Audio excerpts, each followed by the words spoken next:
A great look at Barber Motorsports Park, just outside of Birmingham, Alabama, working our way towards the green flag. I'm Kevin Lee. Let's check in again with Marty Snyder. Well, where are the drivers today? They are finding a little shade. So Ryan Briscoe and I are trying to find a little shade. It's a 90-some degree day, so we'll get Ryan over here and we'll chat a little bit about staying cool today. This track's been a little tricky this weekend, hasn't it? You spun in morning warm-up. What's made it so tough this time around?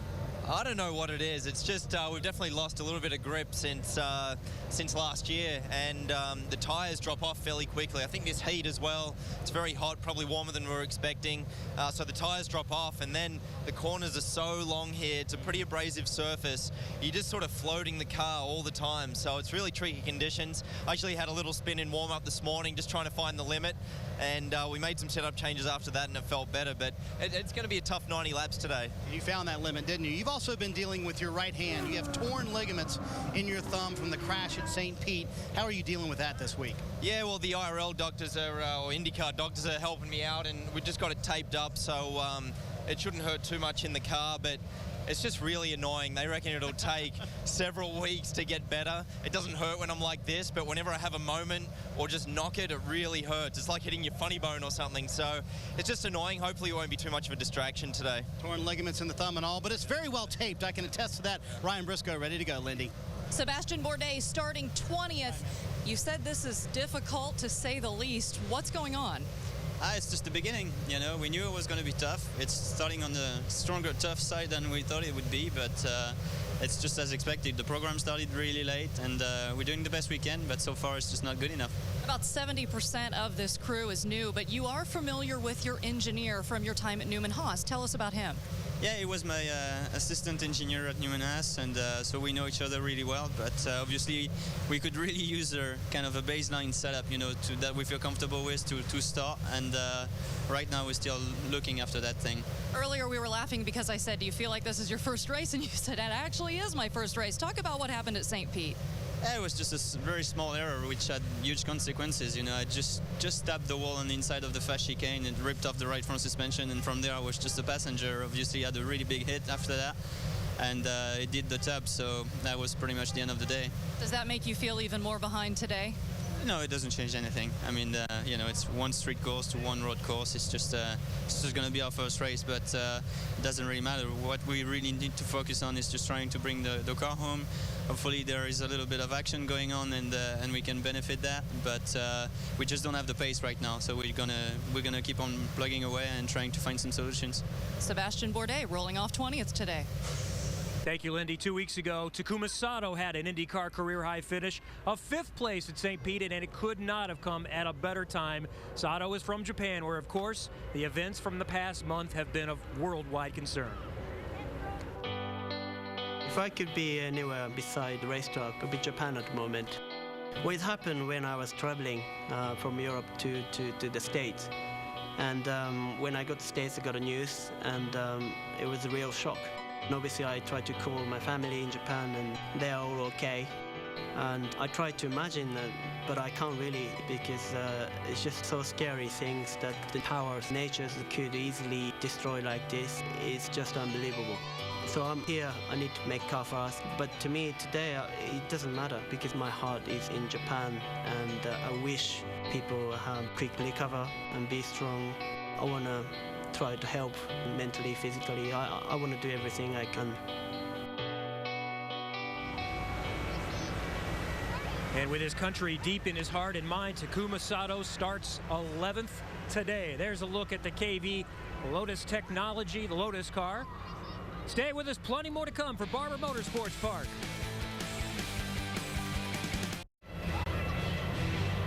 We're just over an hour away from IndyCar action from Barber Motorsports Park.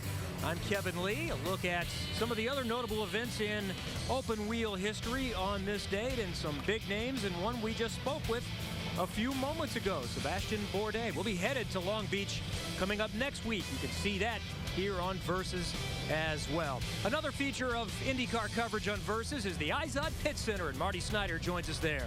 And we're hanging out here with James Hinchcliffe, the 2010 runner-up in Indy Lights, and an impressive debut so far here at Barber, starting 8th today. So what's a realistic expectation for you today, James? Try and not look too much like a rookie. You know? Come on now, come on. You've done well this weekend. Yeah, you know, we've had a great car with the Sprott Newman Haas entry there in the 06, and it's really just about trying to learn as much as possible, try and not make as many mistakes, or not make any mistakes.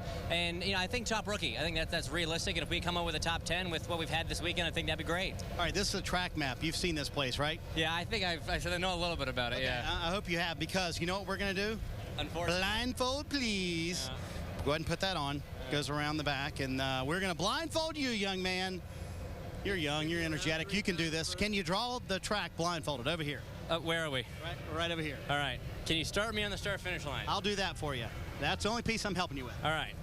Here we go. Down the front straight. Sort of down into turn 1-ish. And then... A little early for turn 1. All right, so I'll make turn 2 extra long then. How about that? That'll work. And then come down here. A little off there, too. Just go left. All right, we're going left here now on the straightaway, sort of? Sort of. Ish. The wrong straightaway, but that's okay. How about that? Is that better? Turn. And then we're going here? Yeah, you're a little off, but you're okay. All right, and then it sort of goes this way a bit. Do 7, 8, and 9. Oh, my God. You're out of TV screen. You're out of TV screen. Go ahead and take the blindfold off. Let's see how you did. Oh, you were close for like at least 3 inches there. What I'm trying to do. I mean, it's yeah. If I'm honest, I was practicing on a piece of paper with a pen blindfolded before I came down here, but this is obviously a much larger scale, so yes. I tried to cheat the system and it didn't work. Right. And now you know what happened the last time a Newman Haas rookie started the second race of the year in his first race. What happened? Yeah, a few people have mentioned this. Graham won the race down in St. Pete. So, No pressure. No pressure. A lot to live up to, but we're just going to do what we can. We're here to have some fun. Nonetheless, it's been a terrific weekend for him so far. Kevin? Good to have the mayor of Hinchtown with us in IndyCar. Plenty more to come. There's a look at some of the activities here at Barber Motorsports Park. Stay with us for the Honda Indy Grand Prix of Alabama. There's a look at the Dreyer and Reinbold car of Justin Wilson, who qualified 5th despite breaking in a bone in his wrist at St. Pete. We've got a new teammate this weekend as well. Charter Communications on the 22 car. There's a shot of the new driver. The 24 car driven by American Le Mans Series champion and former Champ Car driver Simone Pagenaud. He's filling in for rookie Anna Beatrice, who had surgery last week to repair her broken wrist. This leads us to our first installment of the year of Professor B, Jan Beekes. One of the perils of open wheel racing is anytime you make contact with a front wheel, that shock goes right back to the driver's hands on the steering wheel. Now for Dreyer and Reinbold in St. Petersburg, both their drivers end up with wrist fractures. And for Anna Beatrice, she has surgery and needs a screw implanted in her scaphoid bone. Now in the case of Justin Wilson, the data now shows he took a 1,500-pound shock of side load in the contact. And if we take a look at the steering wheel, look what happens if I simply just do a light contact here. That's just swinging the wheel to the left, to the right, with nothing on it. Imagine the kind of whip that you get out of that with a 1,500-pound impact. Now, Justin uses the molded grips on the wheel, so you can see your hand gets locked into that steering wheel. So, Justin, we talk about steering shock, but there's also steering load. They talk about over 300 pounds of torque on a wheel. You're a strong guy, but they're tough to turn. Yeah, these cars are pretty tough. You know, there's some tracks where you literally use all your effort just to hold it with the steering lock you have, and if you don't get the lock in before the car loads up, you can't turn it anymore. It's everything you've got. Now you have a brace on your wrist. Yeah. How's that going this weekend? I got it on this side. It's tough. It makes it hard to drive, and it's trying to get the movement, the range of motion with my thumb, trying to not damage it anymore. So I want to try and use it as much as I can because the steering's so heavy, but it's limited. I know this will be a tough track, but hang in there. But we have some good news, certainly for Justin and other drivers. I checked with Tony Kottman in the new car, and they're going to address this issue. Number one, they've changed the geometry so the car is easier to turn. Number two, they're looking at possibly a steering damper. If you took a shock from the side, it would take that load out. But number three, and I know Justin and many other drivers would be excited about this, possibly a small electronic power assist steering rack. They're very, very expensive, but they would be much safer. Justin Wilson still soldiered home 10th despite that broken wrist at St. Pete. One of many preparing to go here today. Well, the season may just be underway, but we're already starting to focus on the Indianapolis 500 with practice beginning in just over a month. As we celebrate the 100th anniversary of the greatest spectacle in racing, we look at some of the activities that are coming up. Opening day, Saturday the 14th, a classic car show. That's the celebration of automobiles. Also, pole day, wall-to-wall coverage here on Versus, and bump day on Sunday the 22nd. And don't forget Carb Day as well. You'll see that activity on Versus, and of course the Indianapolis 500 on May 29th. A new look for Helio Castroneves this weekend. AAA is the sponsor. Coming up next, our first installment of Wally's World with Wally Dallenbach.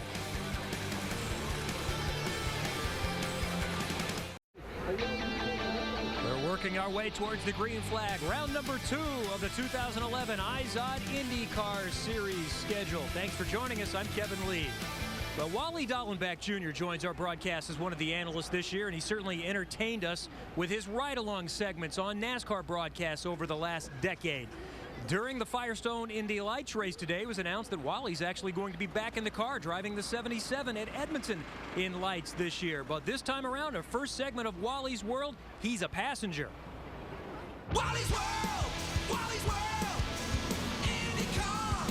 Excellent! Wally's World! Wally's World! Wally's World! Welcome to Barber's Motorsports Park. We've done a lot of Wally Worlds over the years, but nothing like this. First time in an IndyCar two-seater doing a Wally's World. I'm on the receiving end, and I want to thank one of the best drivers in the series taking their time to give me a ride, Danica Patrick. Tony Kanaan. All right, Tony. What do you expect for now? Give us an idea what it's like to take a lap down this place. It looks like a real busy racetrack. Yeah, it's a busy racetrack. A lot of elevations, as you guys can see. You go around the axis here really quick, you can barely see the corner. Second gear corner. The steering gets very heavy. We have a quick chicane right now, which is flat out. You can barely see the exit. Oh, Ferris wheel! And then you have the fastest chicane on the racetrack, which feels like a roller coaster.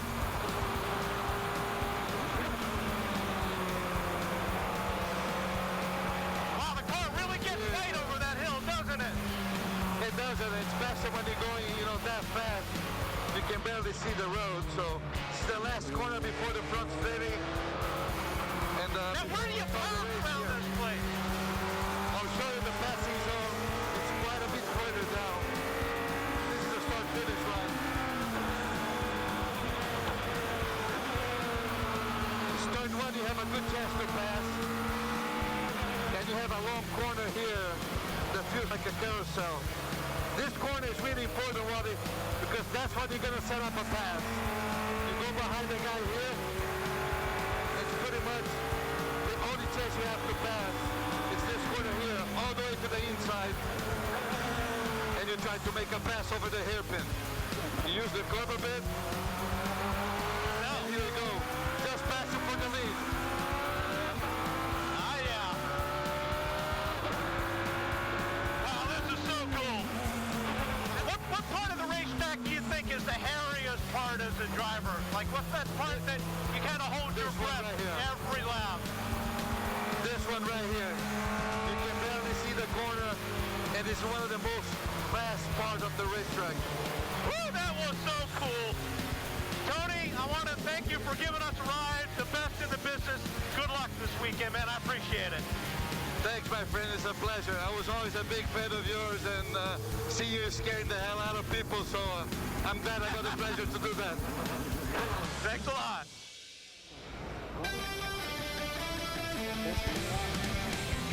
Coming up, Dario Franchitti joins us for IndyCar Central on Versus.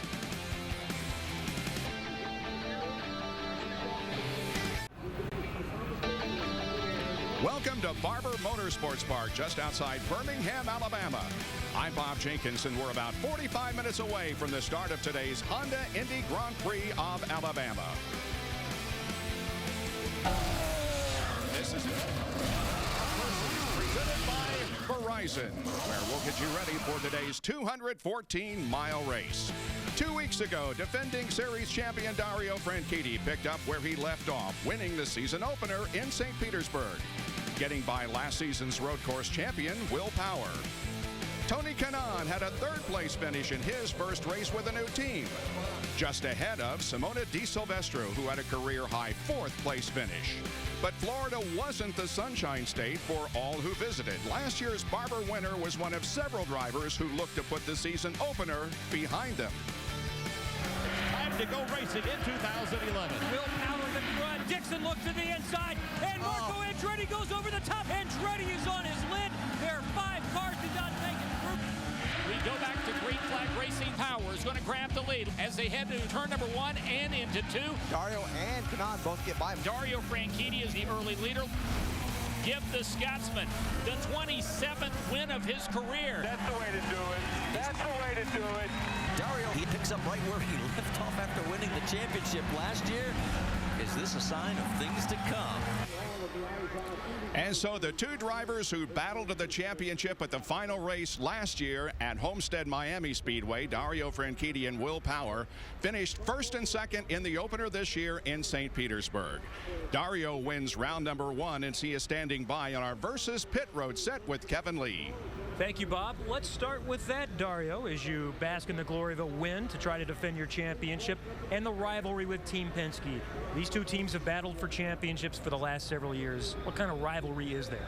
Well, it's a strong rivalry. It's a friendly one too, but we want to beat those guys, and they definitely want to beat us badly. And we continue to push each other to each week. And some weeks we have the advantage, some weeks it's those guys. So it's ongoing. And as you saw with the pass, that's actually the first time I've seen the pass. It gets close on occasion.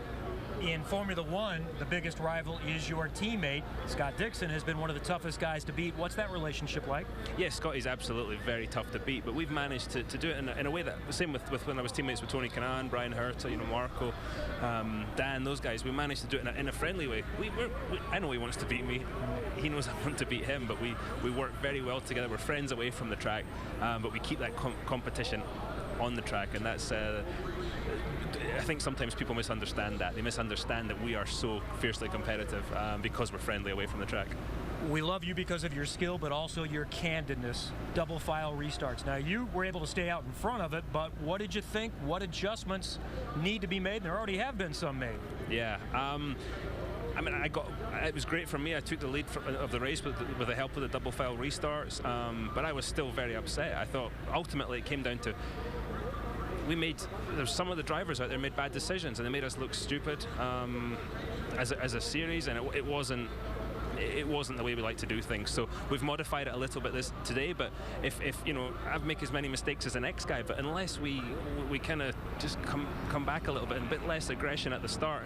When I say less aggression, I'm not for a minute saying you don't try a move that's on, but you don't just try a move that has no chance of coming off, which is what was tried last week, also on the start, but also on some of the restarts. Simona's move on the restart when she pushed Justin on the grass and then T-bone Will was just crazy.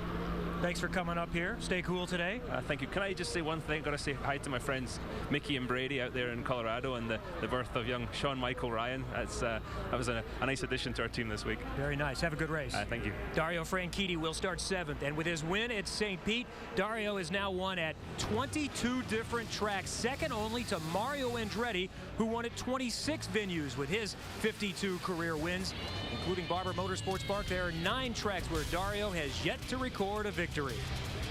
One driver who can cross Barber Motorsports Park off his victory list, Helio Castroneves, who captured the inaugural IndyCar event here last year. And he's standing by with Lindy. And he needs another good weekend, Kevin. Race 1, lap 1, turn 1, and you're done. Have you all talked about the fact that you cannot afford for that to happen today? Yeah, well, actually talk about it. It was kind of like one of those different strategy, not a strategy, because we didn't know what's going to happen. There was so a slow start, and but you know, unfortunately, we all figured out what happened. Unfortunately, I brake a little too deep and end up causing a lot of mess. Apologize to everyone, but well, for here, we start in the front, so that's a good news. The AAA insurance car seems to be in a good shape, and now we just need to be right there with Will and Ryan. Do you feel any advantage being the defending winner?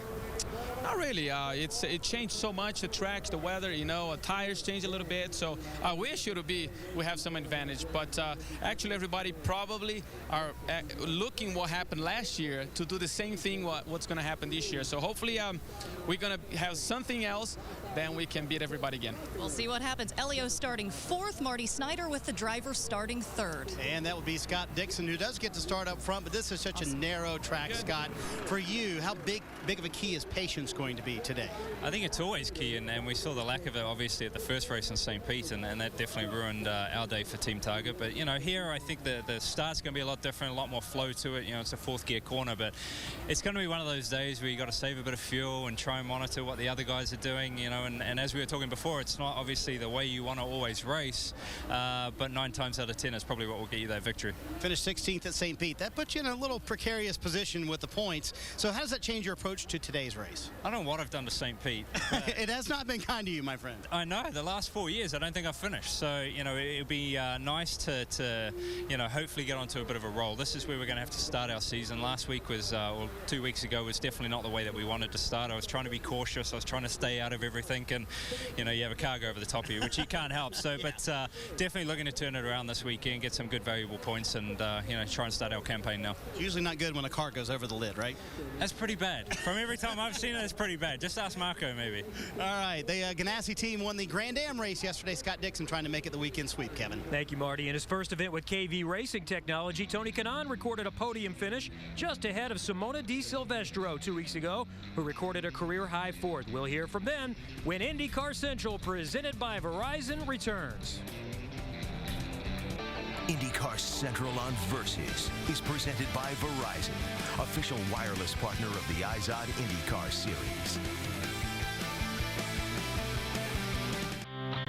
I'm from Switzerland, and racing is banned in Switzerland since the 1950s. There was a big crash in Le Mans where a car actually crashed into the grandstand, and Switzerland banned racing. So it's kind of weird to be a race car driver from Switzerland. So you have to go around to Italy and France to race. And, you know, I was lucky that my dad and my mom allowed me to do that. And we would pack up the minivan, put my go-kart in, and we would go drive in Italy mostly. Got the opportunity to come to the US and went into the Atlantic Series, won a couple of races, and then got the opportunity to do a test in the IndyCar Series, and here I am in the greatest open wheel series in North America. So I think it was a good path, and I'm really lucky to be here. Being a female race car driver, it's still pretty new, and coming from Europe, not many series have had female race car drivers over there. Here in IndyCars, there has been a few, you know, Danica has done an unbelievable job for us. We're a couple of girls racing here this year. I think we have to show that we can run up front during the whole season, and I think I'm gonna do that. Such an impressive race for this young lady who finished 4th at St. Pete. And what does a race do that for you confidence-wise as a young driver? Well, it definitely gave a lot of confidence. You know, finishing 4th in the first race, it was pretty unbelievable, especially after starting 17th, you know, and that was great. And I really have to thank everybody at HVM and Entergy and Nuclear Clean Energy to give me the opportunity to race here in the IZOD IndyCar Series this year. I'm not great with math, but you went from 17th to 4th. So today, 13th, that would put you in 1st at the end of the race. Can you do it with the car you have today? I don't know. You know, it was okay this morning, but we still have a little bit of work ahead of us. It's a little tougher to pass here, so we'll see what we have. But definitely, you know, I'm going to try all to get to the front for sure. And don't forget, here last year, she was in the top 5 until a late spin in the race. Lindy? Tony Kanaan starting 24th, so will you gamble on pit strategy today? We'll try. We'll definitely try. We're going to start on the blacks and see what we're going to do. It's a tough track to pass, but we'll see if we can do something better. You've been visibly upset all weekend about the performance of the car. Where do you think you're at now? I don't know. I think I have a top 15 car, but it's a long race. We'll see how you do. Thank you, Tony. Thank you. We'll let you get into your intro. Kevin?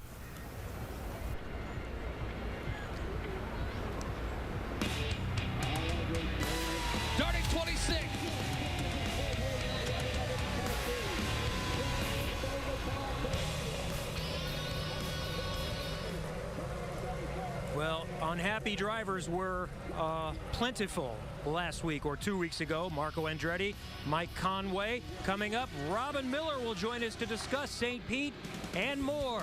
IndyCar Central presented by Verizon.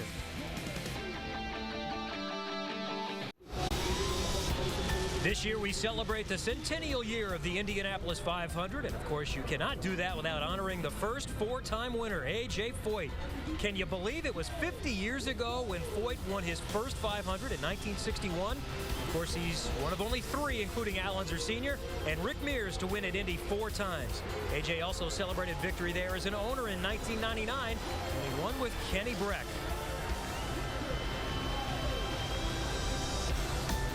And it's good to have A.J. back at the track with us after missing St. Pete to have a procedure done on his heart. Welcome back, A.J.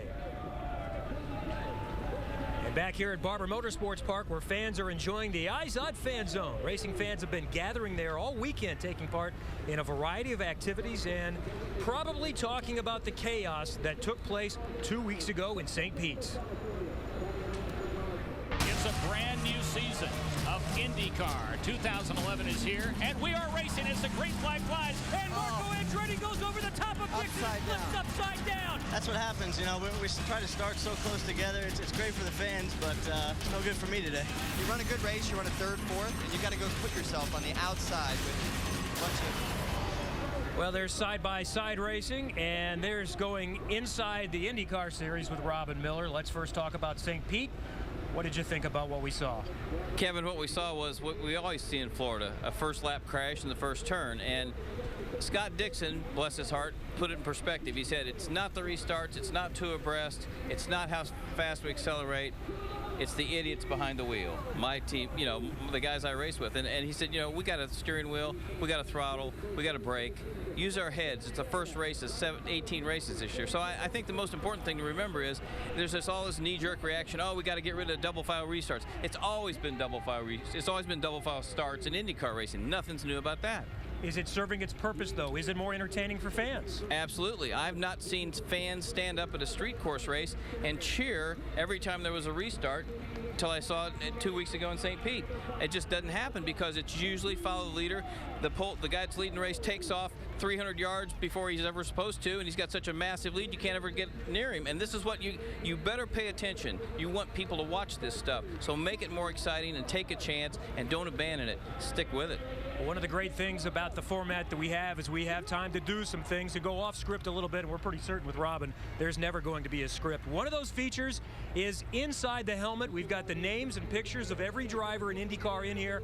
We have not rehearsed this. Robin doesn't know what we're doing. We're going to pick a name, and he's going to just give some random thoughts on who we have. Here we go with Vitor Mira. Vitor Mira says, let's get to Indianapolis, kids. I'm sick of road racing. AJ knows ovals. I know ovals. I've almost won 4 or 5 of them. I'm tired of road racing and street racing. Next up, we have Sebastian Saavedra. Sebastian Saavedra, very impressive guy last year. He's driving for one of the small buck teams in the series. He needs to finish a race, get to the end, get a little experience, and have some fun. Mike Conway. Mike Conway doesn't say a lot. Nobody really knew if he was much of a race driver until he jumped in with Andretti this year. He was one of the fastest guys at St. Pete. He got caught up in the first lap crash. He struggled here this weekend, but he might end up being the #1 guy at that team before the season's over. All right, thank you. We'll hear more from Robin coming up during the race. For more on what people are saying about this season so far, let's get down to the IndyCar IZOD Performance Center with Lindy Thaxton. If you are on Twitter, you know that drivers go back and forth and talk about a lot of things. And after St. Pete, that was no different. We want to show you some of what a few of them said. We want to start with Simona. You remember her and Tony were battling there at the end for 3rd place. Simona said, LOL, thanks, you too. It was a lot of fun, because TK had sent her a message that said, great job, girl. Next time, take it easy on the old guy here. And then Ryan Briscoe says, wow, watching replays of the first corner accident yesterday, don't know what the guys behind me were thinking. Really frustrating. Ryan Briscoe's teammate Will Power trying this year to win that title that he could not capture last year. Coming up, you will hear Will talk about that frustrating end to his season. This year, I was selected as a hometown hero to come down here and represent the National Guard, and it's just been a great experience, an incredible pleasure. It's kind of a dream come true, you know what I mean? The line is much longer for the hero than it is for the drivers. If you get 15 seconds of fame, this is the best place to have it. The commitment that they make is so much far superior than anything we could ever do to honor them. This week's Hometown Hero.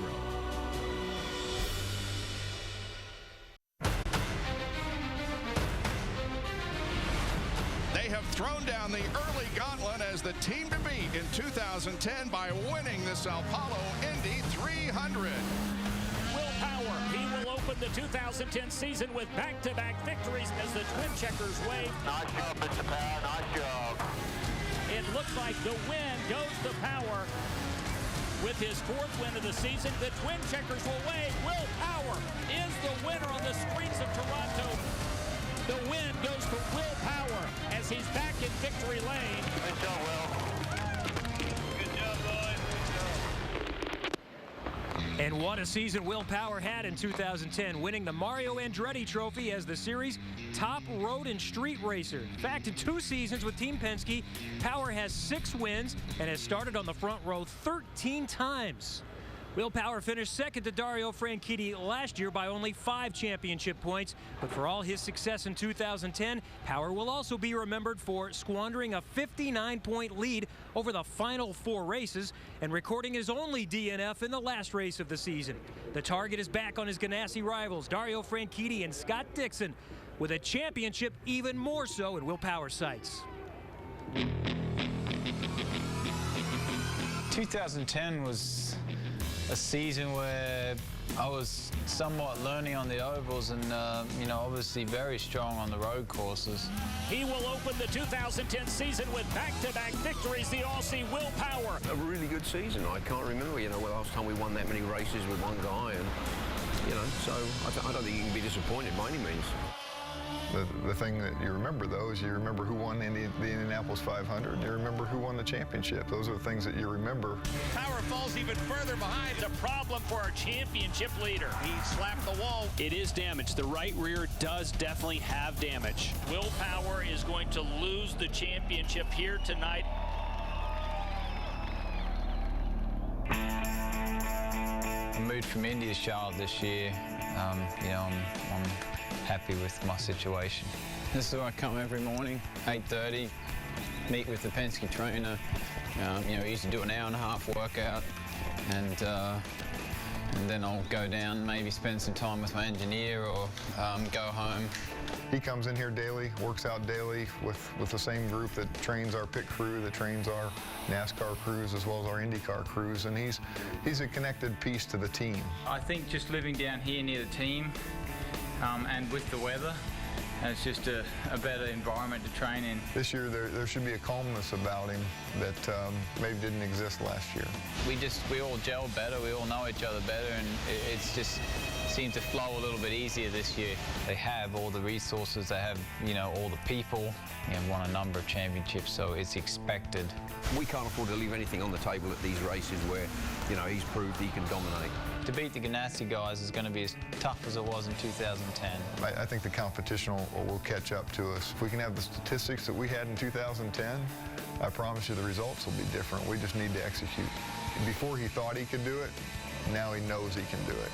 Coming into Barber, he knows that he can be competitive at those tracks. He doesn't just hope or think, he knows. I would be satisfied if I won the championship, no question. I wouldn't be satisfied with second again, no way. I talked to Will Power just moments ago, and he told me, you know, losing the championship last year made me more motivated for this year. He said, I realize at the road and street courses, I have to gain max points. I have to put as much distance as I can between me and the rest of the field. And he's pretty good at these places too, Kevin. This is his 5th straight pole at a road course, and in that span, he has yet to finish worse than second. I would say Will Power is going to be a factor today. Certainly, and with his pole run yesterday, Marty, Power trails Franchitti by 10 points. And it may be a little early to focus on points, but consider this. 9 different teams are represented in the top 10. Only KV Lotus has 2 drivers among the top 10.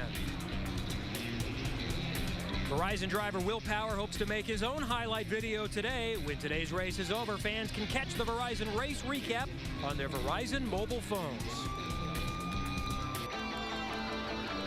Coming off her 12th place finish in St. Pete, Danica Patrick hopes to move up through the field today. She'll start 22nd. This is IndyCar Central presented by Verizon.